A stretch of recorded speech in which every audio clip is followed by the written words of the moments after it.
few hours. It has to do, I think, with the craft of storytelling. One other thing. When I write, I pretend there's someone sitting across from me, and I don't want that person to get up until I'm finished with the story.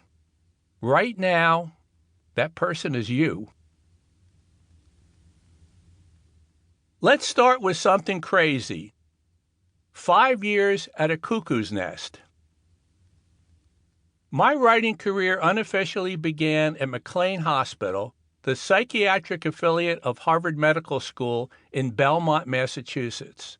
It was the summer of 1965, and I was 18, fresh out of high school.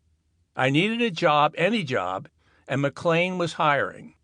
I spent a good part of the next 5 years at this mental hospital. That's where everything changed about how I saw the world and probably how I saw myself. I wasn't a patient, I swear. Not that I have anything but the highest regard for mental patients. I just wasn't one of them.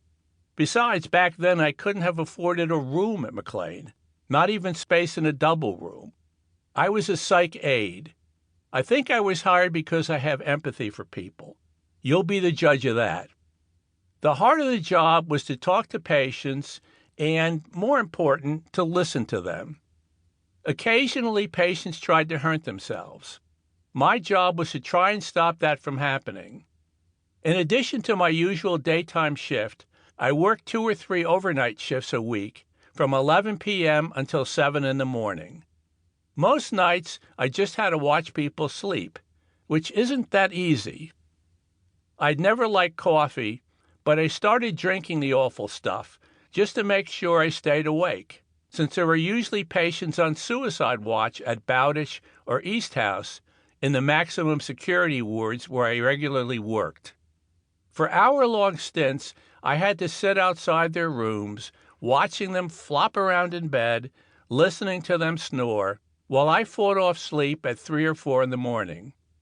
So I had a lot of free time. I started reading like a man possessed during those long, dark nights of other people's souls. 2 or 3 times a week, I'd go the 3 miles or so into Cambridge and make the rounds of the secondhand bookstores. I especially loved tattered, dog-eared books that had been well-loved and showed it. The used books cost me $0.25, occasionally $1. Even for thick novels like The Satwe Factor, The Golden Notebook, The Tin Drum. At the time, I wasn't interested in genre fiction, the kind of accessible stuff I write.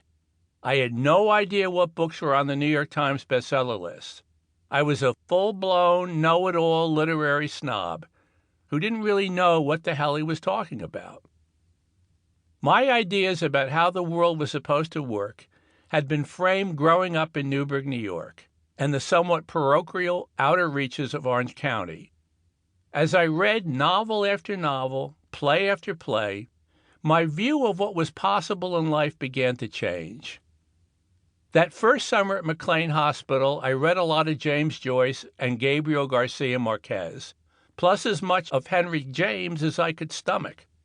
I was into playwrights: Samuel Beckett, Harold Pinter, Ionesco, Albee, Israel Horovitz. I read novelists like John Rechy and Jean Genet. Our Lady of the Flowers will really get you thinking. Also Jerzy Kosinski and Roman Gary. I loved comedic American novelists. Stanley Elkin and Thomas Berger got me laughing out loud. So did Bruce J. Friedman, John Cheever, Richard Brautigan, Vonnegut. But the novel that influenced me most was Evan Connell Jr.'s Mrs. Bridge, the story of an ordinary middle-class family living in Kansas City. Mrs. Bridge is told from the point of view of India Bridge, a wife and mother. A companion novel published 10 years later, Mr. Bridge, tells the same story from the point of view of Walter, her curmudgeonly lawyer husband. A reviewer in the New York Times wrote, Mr. Connell's novel is written in a series of 117 brief, revealing episodes.